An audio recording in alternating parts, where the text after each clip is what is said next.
Biz Qafqazda erməni və gürcülərdən gerimi qalırıq, yoxsa onlar sadəcə bizdən daha ağıllıdır? Bu suallar illərdir mətbəx söhbətlərinin, sosial şəbəkə mübahisələrinin və kök sötürmələrimizin mərkəzində dayanıb.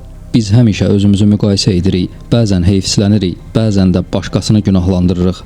Bəs heç düşünmüsünüzmü, bu müqayisənin əsl kökü hardadır? Doğrudanmı genetik və mədəni bir fərq var, yoxsa biz sadəcə fərqli zamanlarda, fərqli mövhumatların zindanında yaşamağa məcbur qalmışıq? Bugün bu videoda cavabı sosial şəbəkə şərhlərində deyil, tarixin özündə, arxivlərin tozlu səhifələrində axtaracağıq. Bu sadəcə bir tarix dərsi deyil, bu bizim bugünkü cəmiyyətimizin, ağlımızın və gələcəyimizin kökünü axtaran bir zehni reanimasiya səyahətidir.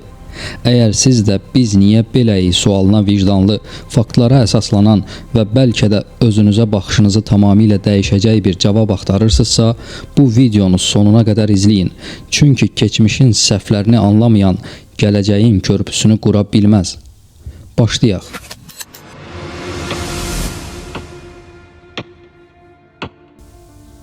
19-cu əsrdə Tiflisdə, Kür çayının sahilində, böyük imperiyanın kölgəsində üç xalq bir-birindən fərqli ritmlərlə oynayırdı.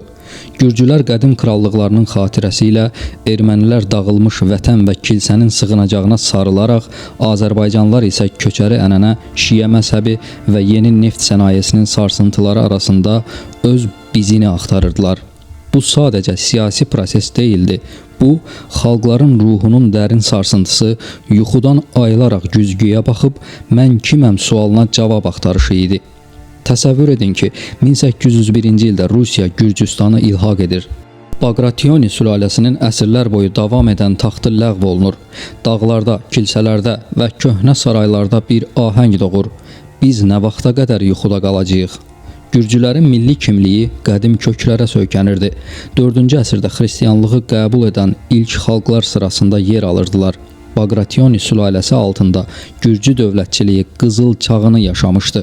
Kral 4-cü qurucu David Səlcuqlara qarşı mübarizə aparmış, kraliça Tamarın dövründə mədəniyyət zirvəyə çatmışdı.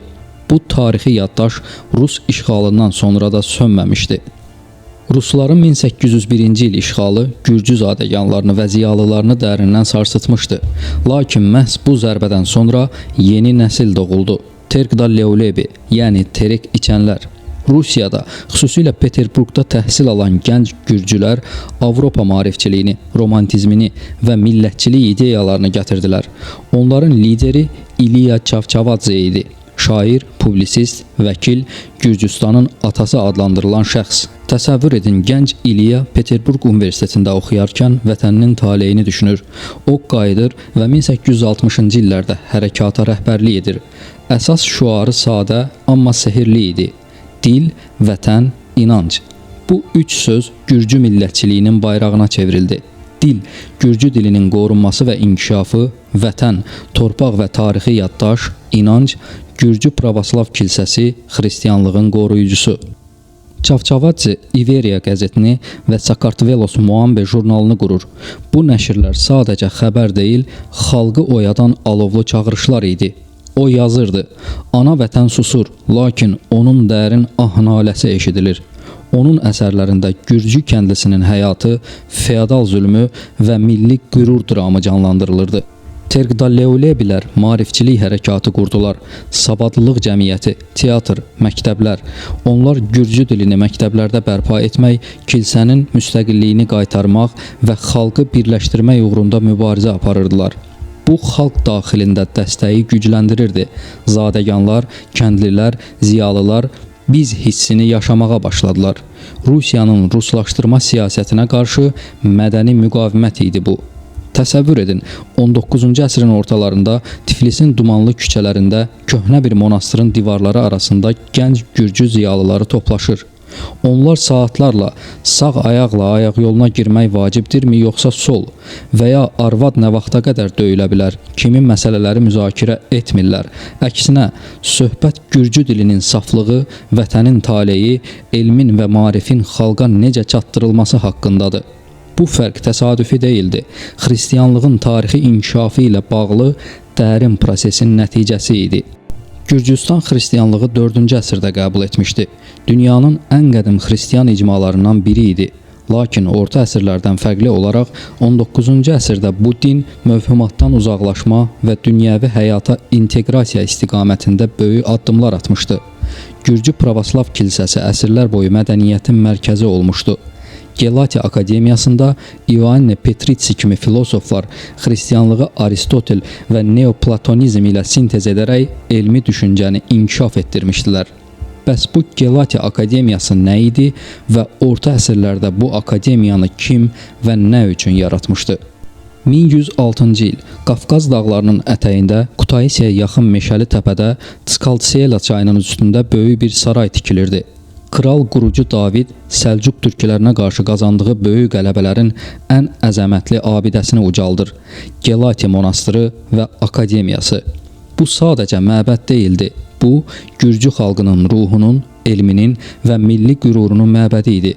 12-ci əsrdə David özü demişdi ki, bu yer şərqin ikinci Yerusəlmi, ikinci Afinasıdır. Amma ilahi elmlərdə birincidən də üstün olacaq. Qurucu David Gürcü tarixinin ən böyük şəxsiyyətlərindən biri Bagrationi sülaləsinin şah əsəri idi. O, ölkəni parçalanmış vəziyyətdən çıxarıb, vahid, güclü krallığa çevirdi. Səlcuqlara qarşı apardığı müharibələr, daxili islahatlar, ordu quruculuğu ilə yanaşı mədəniyyət və təhsilə böyük önəm verdi. Gelati onun ən sevimli yaradıcılığı idi. Akademiya yalnız dini mərkəz kimi deyil, elmi və təhsil məbədi kimi qurulmuşdu. Kral xaricdəki, xüsusilə Bizansın Mangana monastırında ən görkəmli Gürcü alimləri, filosofları və teoloqları ölkəyə dəvət etdi. Onların arasında ən məşhurları Ioanne Petritsi və Arsen Ikaltoeli idi. Ioanne Petritsi Bizansda təhsil almış, teologiyanın əsasları əsərini tərcümə və şərh etmişdi. Gelatidə o, xristianlığı klassik Yunan fəlsəfəsi, Platon, Aristotel, Neoplatonizm ilə sintez edirdi. Bu, sadəcə dini təlim deyil, rasional düşüncə, elm və fəlsəfənin birləşməsi idi. Akademiyada trivium, yəni qrammatika, ritorika, məntiq və guardivium, aritmetika, musiqi, həndəsə, astronomiya tədris olunurdu. Kitabxana zəngin idi. Əlyazmalar köçürülür, tərcümələr aparılır, yeni əsərlər yazılırdı. Kralın səlnaməçisi Gelatini belə təsvir edirdi. Bu, şərqdə hər cür dəyərli elmlərin öyrənildiyi ikinci Yerusəlimdir. Kamilliyin məktəbi, təlim akademiyası, ilahi qanunlarda birinci Afinadan da üstün olan ikinci Afina. Qurucu David Gelatini qurarkən yalnız dini deyil, dünyəvi və milli məqsədlər güdürdü. Gelati Akademiyası Gürcü dilinin, mədəniyyətinin və identitinin qorunması üçün güclü baza yaratdı. Buradan çıxan alimlər ölkənin hər yerinə elm və maarif işığını yaydılar. Bu, Gürcü xalqına orta əsrlərdən başlayaraq güclü intellektual ənənə verdi. Mövhumata qapılmaq əvəzinə elm, fəlsəfə və dinin harmoniyasını verdi. David özü də məzarını Gelatinin baş girişinə qoydurmuşdu ki, akademiyaya gələn hər kəs onun qəbrinin üstündən keçsin. Bu simvolik idi. Mən xalqımın elm yolunda əbədi dayağam deyirdi. Bu ənənə 19-cu əsrdə də davam etdi. İlya Çavçavadze və Tergdaleuleblər Gelati Akademiyasının intellektual irsinə söykənərək yeni oyanışı qurdular. Onlar xristianlığı mövhumata salıb, məsələn, ayaq yoluna hansı ayaqla girmək lazımdır? Qız uşağını məktəbə göndərmək olarmı, yoxsa günahdırmı? Aşura günündə özümüzə zəncir vurmalıyıq, yoxsa yox kimi qapalı müzakirələrə çevirmirdilər. Əksinə, din milli dirçəliş, elm və ictimai həyatın xidmətçisi idi. Qadınların təhsili, torpaq islahatı, ədəbiyyat və dilin saflığı kimi məsələlər prioritet idi.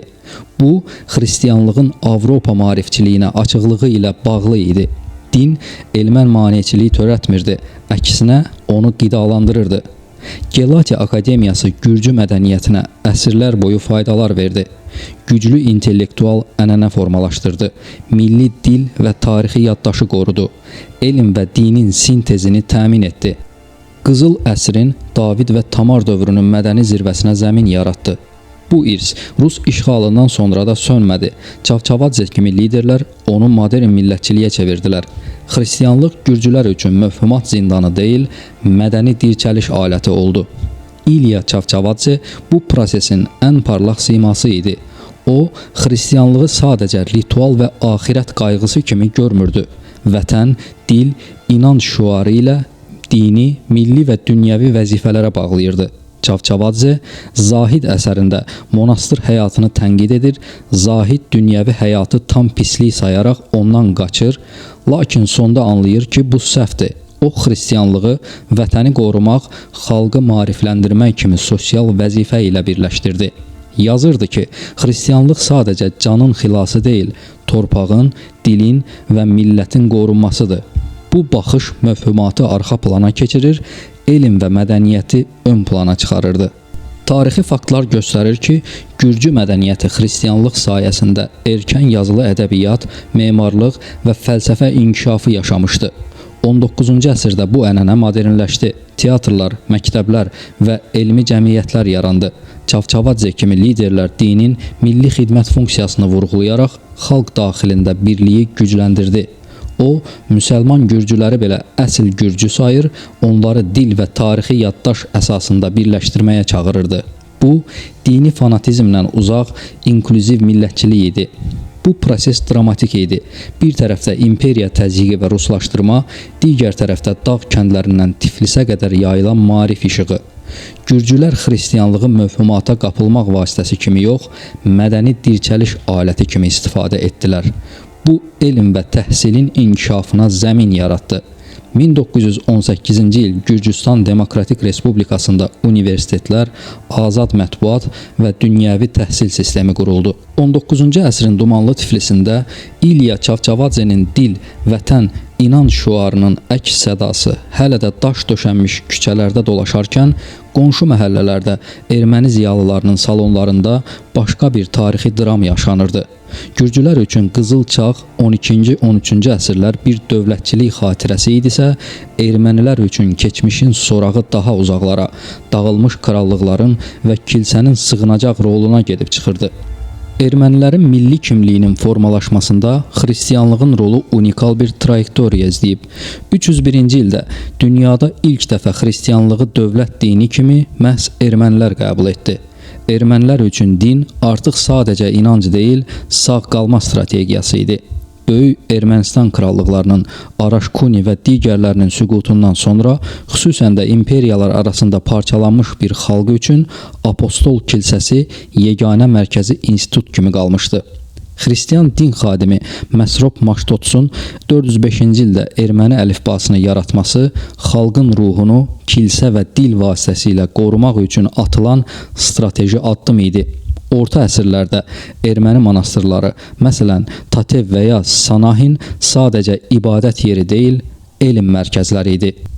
Qriqor Tatevatsi kimi filosoflar sxolastika ilə elmi yanaşmanı birləşdirərək kilsənin intellektual bazasını gücləndirirdilər.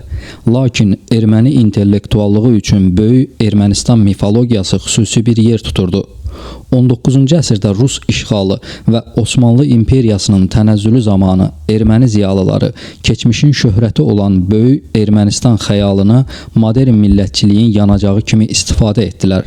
Bu, sadəcə nostalji deyildi. Bu, parçalanmış cəmiyyəti, İrəvan, Qars, Konstantinopol və Tiflis ermənilərini vahid bir milli ideya ətrafında birləşdirmək üçün lazım olan Qızıl Era mifologiyası idi. Tiflisdə erməni maarifçiliyi tənqidçilər Xaçatur Abovyan, Mikayel Nalbadyan kilsənin qatı mühafizəkarlığına qarşı mübarizə apararaq dini, dünyəvi təhsilə və elmə yönəltməyə çalışdı. Xaçatur Abovyanın 1841-ci ildə yazdığı Ermənistanın Yaraları adlı əsəri bu oyanışın manifesti oldu. O, qədim erməni dilini, qırabarı deyil, xalqın danışdığı dili, yəni aşxar-habarı ədəbiyyata gətirməklə xalqı yuxudan oyatmağa çalışırdı. Gürcülərdən fərqli olaraq erməni cəmiyyətində din və maarif arasındakı münasibət daha gərgin idi. Erməni apostol kilsəsi çox zaman xalqın qoruyucusu olduğu qədər həm də mühafizəkar bir qüvvə kimi çıxış edirdi. 19-cu əsr ziyalıları isə Avropadan, xüsusilə də İtaliya və Fransadan gətirdikləri ideyalarla kilsəni məktəblər açmağa, elmi tədqiqatla məşğul olmağa məcbur edirdilər. Məsələn, 1815-ci ildə Kalkuttada, daha sonra isə 1824-cü ildə Tiflisdə açılan Nersisyan məktəbi dini və dünyəvi elmlərin sintezi üçün bir laboratoriya rolunu oynayırdı. Burada oxuyan gənclər həm dinin müqəddəsliyini qoruyur, həm də Avropa tipli fizika, riyaziyyat və tarixdən dərslər alırdılar. Onlar xristianlığı bir zindan kimi deyil, erməni kimliyinin dünyada tanıdan bir vizit kartı kimi görürdülər. 19-cu əsrin sonlarında erməni ziyalıları dinin ritual tərəfindən çox, onun mənəvi və milli təşkilati tərəfinə fokuslandılar. Böyük Ermənistan xəyalı və qədim kilsə ənənəsi onları vahid bir məqsədə, özünü idarə etmə və milli intibaha doğru aparırdı. Bu yolda asan deyildi. İmperiya təzyiqləri, kilsə daxilindəki fikir ayrılıqları və modernləşmə sancıları. Lakin sonunda erməni xalqı dinin mühafizəkar qabığını sındıraraq ondan milli dirçəliş, təhsilin yayılması və vahid bir erməni kimliyinin yaradılması üçün istifadə etdi. Tiflisin dumanında başlayan bu oyanış 1000 illik yaddaşın modern elmlə qovuşduğu unikal bir səhifəyə çevrildi. 1918-ci ildə Ermənistan Demokratik Respublikasının yaranması erməni siyasi düşüncəsinin əsrlərlə davam edən sığınacaq axtarışından dövlətçilik quruculuğuna keçidinin dramatik nəticəsi idi. Bu proses gürcülərin və Azərbaycanlıların da keçdiyi milli oyanış yolundan fərqli olaraq kəskin xarici təhlükə və fiziki sağ qalma mübarizəsi fonunda formalaşmışdı. Erməni siyasi kimliyinin modernləşməsində Erməni İnqilabçı Federasiyası Daşnak Sütun həlledici rol oynayıb. 1890-cı ildə qurulan bu partiya sadəcə bir siyasi təşkilat deyil, xalqı silahlandırmaq, müdafiə dəstələri yaratmaq və milli şuuru formalaşdırmaq üçün bir çətir rolunu oynayırdı. Aram Manukyan Ermənistan Respublikasının faktiki qurucusu hesab edilir. O, 1915-ci ildə Van müdafiəsinə rəhbərlik etmiş, sonradan Cənubi Qafqaza keçərək 1918-ci ilin ağır şərtlərində İrəvanda hakimiyyəti öz əlinə almış və dövlətin təməllərini atmışdı. Onun rolu xalqı çarəsizlikdən çıxarıb öz müqəddəratını təyin etməyə təşviq etməkdən ibarət idi. Hannes Kaçaznoni Respublikanın ilk baş naziri. O daha çox ziyalı və siyasətçi profili ilə fərqlənirdi və dövlətin inzibati quruluşunu formalaşdırmaqda öncülük edirdi. Xaçatur Abovyanın 19-cu əsrdə qoyduğu təməl xalq dilində yazmaq və milli kimliyi kilsə doqmalarından qopararaq dünyəvi, lakin milli bir çərçivəyə salmaq 1918-ci ilə gələn ziyalılar nəslinin əsas silahı oldu. Erməni maarifçiləri Miqail Nalbalyan, Raffi və başqaları 19-cu əsrin sonlarında erməni gəncliyinə böyük Ermənistan mifologiyasını deyil, siyasi hüquqlar, torpaq islahatı və milli müstəqillik ideyalarını aşılayırdılar. Bu ziyalılar Nersisyan məktəbi kimi təhsil ocaqlarında yetişərək dini elmlərlə yanaşı Avropa hüquq və dövlətçilik prinsiplərini mənimsəmişdilər. Bəs xalq bu liderlərə necə dəstək verirdi? Bu dəstək siyasi seçimdən çox kollektiv sağ qalma instinkti idi. 1915-ci il hadisələrindən sonra Qafqaza axın edən minlərlə qaçqın İrəvan və çevrəsində məskunlaşaraq vahid bir müdafiə platformasına ehtiyac duyurdu. Daşnak Sütun bu ehtiyacı qarşılayan yeganə mütəşəkkil qüvvə idi. Xalq bu təşkilatı özünün yeganə təhlükəsizlik və siyasi təmsilçisi kimi qəbul etmişdi. 1918-ci ildə Zaqafqaziya Demokratik Federativ Respublikası dağıldıqdan sonra erməni rəhbərliyi üçün İrəvanın paytaxt seçilməsi məcburi bir seçim idi. Erməni nümayəndələri Azərbaycan Milli Şurası ilə Batum danışıqlarında İrəvanın paytaxt kimi qəbul edilməsi üçün diplomatik və geosiyasi gərgin danışıqlar aparmışdılar. Ermənistanın 1918-ci ildə dövlət kimi formalaşması bir tərəfdən kilsənin qoruyucu mirası, digər tərəfdən isə Daşnak Sütunun radikal siyasi hərbi metodlarının və ziyalıların modern maarifçilik ideyalarının sintezi idi. Bu, mən kiməm sualına, mən müstəqil Ermənistanın vətəndaşıyam cavabını vermək üçün verilən ağır bir tarixi mübarizə idi. Azərbaycan xalqının 19-20-ci əsrə qədəm qoyduğu mənzərə qonşu gürcü və erməni cəmiyyətlərinin yaşadığı intellektual oyanışla kəskin təzad təşkil edirdi. Bu sadəcə siyasi bir geriləmə deyil, ruhun və ağlın, mövhumatın zəncirləri ilə bağlanması dramı idi. 1501-ci ildə Şah İsmayılın rəhbərliyi ilə qurulan Səfəvi dövləti Azərbaycanın siyasi tarixində böyük bir sıçrayış olsa da, məzhəbçiliyin dövlət ideologiyasına çevrilməsi uzunmüddətli zərərli nəticələr doğurdu. Şiəliyin rəsmi dövlət dini olması ilkin mərhələdə güclü siyasi mərkəzləşməyə xidmət etsə də, növbəti 230 il ərzində bu doktrina getdikcə mistikləşdi və elmi düşüncəni kənarlaşdıran bir mövhumat süzgəcinə çevrildi. Din həyatın hər sahəsinə, ticarətdən ailə qanunlarına qədər elə bir şəkildə sirayət etdi ki, rasionallıq tamamilə boğuldu. Xanlıqlar dövründə dövlətçilik anlayışı feodal pərakəndəliyə qurban getdi. İnsanlar özlərini Azərbaycanlı kimi deyil, sadəcə müsəlman kimi dərk edirdilər. Çar Rusiyasının qeydiyyatlarında bizlərə Tatar və ya Qafqaz tatarları deyilməsi məhz bu milli şuursuzluğun özünü bir dövlət xalqı kimi deyil, dini icmanın parçası kimi görməyin nəticəsi idi. Bu dövrdə xristian qonşularımız Gürcülər Gelati Akademiyasının intellektual mirasına söykənib, dil, vətən, inanc devizi altında müasir millətçiliyə keçid edir, ermənilər isə Nersisiyan məktəbləri ilə dünyavi elmləri dini ibadətlə uzlaşdıraraq təşkilatlanırdılar. Bizdə isə təhsil dini doqma çərçivəsində ərəb əlifbası və Quranla məhdudlaşmışdı. Qız uşaqlarının təhsil alması günah sayılır, elmi yeniliklər kafir icadı kimi damğalanırdı. Təsəvvür edin, Mirzə Cəlil özü deyirdi ki, Ölülər əsərini real hadisələrdən götürüb yazmışdı və o bu əsərini yazanda sadəcə bir dram qələmə almırdı, o xalqın zehniyyətindəki uçurumu ifşa edirdi. Kəndə gələn şarlatan bir mollanın ölüləri dirildə biləcəyinə inanan, diri insanları isə qaranlıqda saxlayan bir cəmiyyət. Bu, elmin və tərəqqinin qarşısındakı ən böyük sədd idi. Həsən bəy Zərdabinin əkinçini çıxarmaq üçün Qarabağ bəylərindən pul toplamağa getməsi hadisəsi isə bir ibrət dərsi idi. Orada müsəlman ziyalılar, bəylər və mülkədarlar maarifə pul verməkdən imtina edərkən, bir erməni qocanın erməni redaktora xeyriyyə məqsədi ilə indiyə qədər yığdığı bütün vəsaitini verməsi iki cəmiyyət arasındakı təşkilatlanma fərqini çılpaq şəkildə göstərirdi. Ermənilər və Gürcülər öz gələcəklərinə investisiya qoyurdu, biz isə ölüləri diriltməyə çalışan mollaların arxasınca sürünürdük.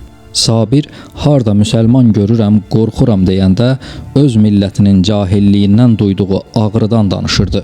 Biz 20-ci əsrə ayaq basarkən belə hələ də oxutmuram əl çəkim mövhumatının əsirində idik. Ən qəribə paradoks isə bu idi.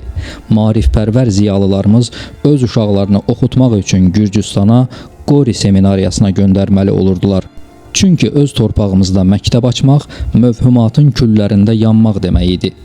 Gürcülər və ermənilər üçün xristianlıq Qərb maarifçiliyi ilə inteqrasiya üçün bir körpü rolunu oynayırdı. Təsəvvür edin, erməni əlifbası hələ 405-ci ildə özü də din xadimi tərəfindən yaradılmışdı. Onlar dini inanclarını saxlayaraq Avropa elmi və teatrı ilə tanış olur, siyasi partiyalar qururdular. Bizdə isə din cəmiyyəti dünyadan təcrid edən qapalı bir qutuya çevrilmişdi. Çar Rusiyasının təzyiqləri, dilimizin sıxışdırılması, kilsənin ruslaşdırılması, mövhumatın yaratdığı daxili çürümənin yanında bəlkə də ikinci dərəcəli görünürdü. 1918-ci il ərəfəsində Azərbaycanın mənzərəsi sanki zamanın donduğu və maarif işığının qapılarının arxasında qaldığı bir xarabalıq kimi idi. Gürcü və erməni ziyalıları artıq 10 illiklər əvvəl Avropa təhsil sistemini, teatrı, siyasi partiya strukturlarını və dünyəvi hüquq anlayışını cəmiyyətin damarlarına yeridə bilmişdilər. Onlar yuxudan ayılma mərhələsini keçib, dövlətçilik mərhələsinə çatdıqları halda bizim toplum hələ də dini doqma və mövhumatın zindanında özünü müsəlman adlandıraraq dünyadan təcrid olunmuş bir vəziyyətdə idi. O dövrdə Azərbaycanın 70%-dən çoxu üçün cümhuriyyət, demokratiya və ya milli dövlət anlayışları tamamilə yad, hətta qorxulu terminlər idi. Kəndlərdə şəriət qazları və mollalar kafir icadı adlandıraraq məktəbləri bağladır, qız uşaqlarının təhsilinə qarşı cihad elan edirdilər. İnsanlar Aşura mərasimində özlərini zəncirləməklə, müqəddəs bildikləri əziyyətlərlə məşğul olanda, Qonşu millətlər artıq parlamentlərində qanun qəbul edir, elmi cəmiyyətlər yaradırdılar. Bizim maarifçilər Məmməd Əmin Rəsulzadə, Üzeyir Hacıbəyov, Əlimərdan bəy Topçubaşov və digərləri sanki kör bir cəmiyyətin gözlərini açmağa çalışan Prometeylər idilər. Onlar qaranlıqda gəzən bir kütləni işığa çıxarmaq üçün özlərini qurban verirdilər. Bu sadəcə siyasət deyildi. Bu, bir xalqın biologiyasını dəyişdirmək, onu müsəlman kütlədən Azərbaycan vətəndaşına çevirmək üçün aparılan ümidsiz, lakin əzimli bir mübarizə idi. Rəsulzadənin bir kərə yüksələn bayraq bir daha enməz şüarı heç də o günün coşqusu ilə deyil, bəlkə də bir əsri qabaqlayan dərrakə ilə deyilmişdi. Bu cümlə mənasını anlamadan statuslara yazmaq üçün deyilməmişdi. Bu şüarın arxasında çox dərin siyasi fəlsəfi məna var idi. Rəsulzadə çox gözəl bilirdi ki, xalqın böyük hissəsi hələ nə baş verdiyini anlamır. O bilirdi ki, insanların çoxu məsələnin ciddiyyətindən xəbərsizdir. Amma onu da bilirdi ki, bir dəfə biz Azərbaycanlıyıq dedikdən sonra o toxum artıq torpağa düşüb. İnsanlar bir gün oyanacaqlar, özlərini tanıyacaqlar və o bayrağı endirməyə çalışan hər hansı bir qüvvəyə qarşı duracaqlar. Ona görə də bir kərə yüksələn bayrağın bir daha enməyəcəyindən əmin idi. Cümhuriyyətçilər xalqın özündən belə gizli bir mübarizə aparırdılar. Onlar kəndlərdə, məscidlərdə, şəhər meydanlarında mollaların bu dünyanı boş verin, o dünyanı düşünün fəlsəfəsinə qarşı bu dünyada var olun, elmlə olun, dövlətlə olun mesajını çatdırırdılar. Biz yox olmaq üzrə olan bir xalqı ölməyə qoymadıq. Onları şəriət məhkəmələrinin şallaqlarından qoparıb, müasir parlamentin tribunasına, qız uşaqlarını isə küncdən bucaqdan alıb sinif otaqlarına gətirdiyi deyirdilər. Bu ziyalılar öz xalqının savadsızlığına və məfhumatına baxmayaraq onlardan vaz keçmədilər. Onlar bu xalqı bir etnik azlığa çevrilməkdən qoruyan qalxan oldular. Azərbaycanın bugünkü dövlətçiliyinin təməlində Rəsulzadənin və digər cümhuriyyət qurucularının o qaranlıq dövrdə çəkdikləri bu maarifçi istirab dayanır. Onlar bir əsri qabaqlayan insanların cəsarəti ilə cəmiyyəti cəhalətdən qoparıb tarixin yaddaşında öz yerini tutan bir millətə çevirdilər. Bu sadəcə bir dövlətin qurulması deyildi. Bu bir tarixi reanimasiya idi. Xalqı öz ölümündən, yəni özünü unudub başqa imperiyaların kölgəsində yox olmaqdan xilas etdilər. O bayraq ona görə enmədi ki, o artıq torpağa deyil, insanın vicdanına və şuuruna sancılmışdı. Azərbaycanın 19-cu əsrin sonu və 20-ci əsrin əvvəllərindəki intellektual mənzərəsi xalqın bir etnik qrup kimi yox olmaq təhlükəsindən qurtulub, müasir millətə çevrilmək uğrunda apardığı nəhəng bir zehni dirçəliş savaşıdır. Bu savaşın ön cəbhəsində dayanan maarifçilərimiz sanki bir əsri qabaqlayan baxışları ilə cəmiyyəti cəhalətin zülmündən qoparıb, tarixin axarına qaytarmaq üçün ağır bir yükün altına girmişdilər. Hər şey Mirzə Fətəli Axundovun əlifba islahatı və maarifçilik ideyaları ilə başladı. O, ilk dəfə dini doqmalardan kənara çıxaraq xalqın geridə qalmasının səbəbini cəhalət, mövhumat və elmə laqeydlikdə gördü. Axundovun bu yuxudan oyandırma missiyasını Həsən bəy Zərdabi 1875-ci ildə Əkinçi qəzeti ilə praktiki müstəviyə keçirdi. Zərdabi cəmiyyətin ən mühafizəkar təbəqələrini, mülkədarları, bəyləri, dindarları maarifə investisiya qoymağa inandırmaq üçün bütün varlığını ortaya qoydu. Mirzə Cəlil Məmmədquluzadə və onun yaratdığı Molla Nəsrəddin mühiti mövhumatın belini sındıran ən kəskin silah idi. Mirzə Ələkbər Sabir isə poeziyası ilə bu cəhaləti elə ustalıqla tənqid edirdi ki, insan öz cəhalətindən utanmağa başlayırdı. Onun "Harda bir müsəlman görürəm, qorxuram, oxutmuram, əl çəkin" sətirləri o dövrün mühafizəkar cəmiyyətinin aynası idi. Sabir mollaların elm kafirlikdir şüarına qarşı elm, məktəb və tərəqqini qoruyurdu. Əli bəy Hüseynzadənin türkləşmək, islamlaşmaq, müasirləşmək düsturu xalqın öz kimliyini tapması üçün bir kompas rolunu oynadı. O, İslamın mövhumatdan təmizlənmiş, elmə və inkişafa açıq, müasir bir dəyər olaraq qalmasını müdafiə edirdi. Məhəmməd Əmin Rəsulzadə isə bu maarifçilik dalğasını dövlətçilik zirvəsinə daşıdı. Onun 1918-ci ildə elan etdiyi cümhuriyyət sadəcə siyasi bir akt deyil, cahil bir kütlədən vətəndaş yaratmaq üçün atılan son və ən böyük addım idi. Fətəli xan Xoyski və digər hökumət üzvləri o xaos dövründə hər tərəfdən mühasirəyə alındıqları, daxildə isə mollaların və savadsızlığın hökm sürdüyü bir şəraitdə milli məktəblər açır, universitetin təməlini qoyurdular. O dövrün ən böyük paradoksu bu idi. Öz ana dilində məktəbi olmayan, mövhumatın təzyiqi altında qalan aydınlarımızın uşaqları Qori seminariyasında, yəni Gürcüstanda təhsil alırdılar. Bu fədakar ziyalılar Firudin bəy Köçərli, Üzeyir Hacıbəyov və digərləri özlərini xalqın inkişafına həsr edərək minlərlə çətinliyə sinə gəlirdilər. Onlar erməni və gürcü həmkarlarından fərqli olaraq tək bir ruslaşdırma siyasəti ilə deyil, həm də daxili dini fanatizmlə mübarizə aparırdılar. Gürcülər və ermənilər bizim rəqibimiz deyil. Onlar bu regionun tarixi reallıqlarıdır. Bizim əsl rəqibimiz özümüzün keçmiş cahilliyimizdir. 1918-ci ilin ziyalıları bizə bir şans yaratdılar. Bayrağı göylərə qaldırdılar. İndi o bayrağı endirməmək, onu daha yüksəyə, elmin, texnologiyanın və əxlaqi dürüstlüyün zirvəsinə daşımaq bizim borcumuzdur. İnkişaf yalnız göydələn tikmək və ya texnologiya idxal etmək deyil. İnkişaf insanın zehniyyətindəki o ölü diriltmə mövhumatını tamamilə təmizləyib yerinə yaradıcı, tənqidi və konstruktiv təfəkkür yerləşdirməkdir. Bizim maarifçi babalarımız bizi ölümün əlindən alıb yarışa daxil etdilər. İndi isə bu yarışda məsafəni qət etmək və dünyaya biz buradayıq, öz mədəniyyətimiz və elmimizlə varıq demək bizim vəzifəmizdir.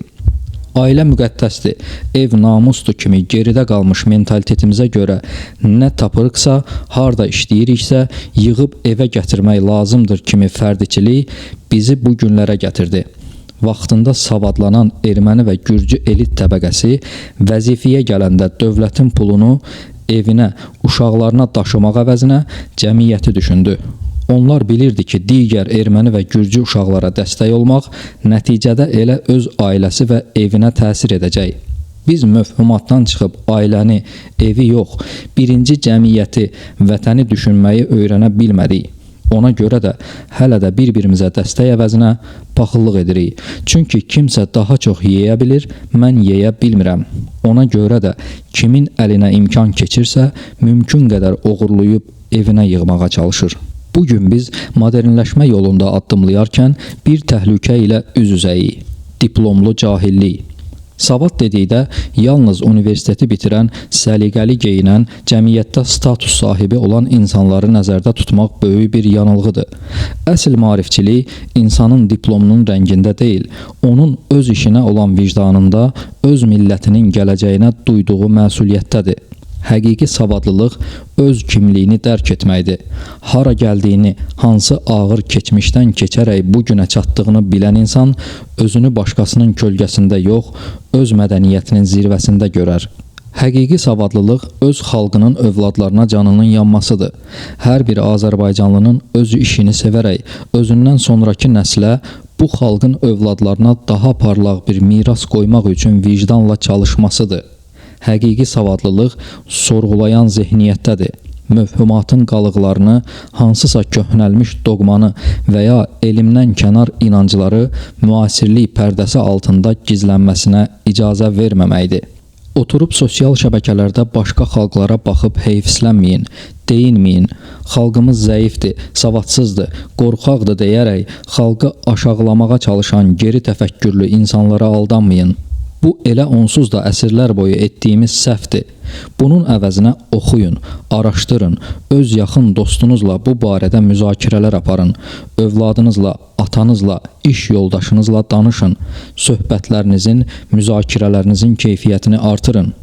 Xalqın inkişafının yalnız və yalnız bir yolu var: savadlanmaq və maariflənmək. Kim olduğunu, kim olmaq istədiyini hər birimizin fərd olaraq başa düşməsi. Kimisə söyməklə, kimlərəsə baxıb kök sötürməklə iş bitmir. Addım atın, oxuyun, maariflənin, böyüyün.